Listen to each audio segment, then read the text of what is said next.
fac acest video pentru a-mi spune și Ofu. Este al doilea an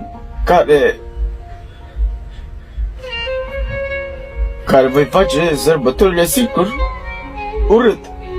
Frate, iubiți-vă că e foarte greu. E foarte greu. Iubiți-vă și fiți aproape unul față de celălalt. Contează foarte mult. E greu ca să faci sărbătorile singur. Dar vreau să vă zic să fiți puternici și să duceți totul cât mai sus. Rugați-vă la Dumnezeu și fiți puternici. Orice poartă se închide, alta se deschide. Vă iubesc și toate cele bune.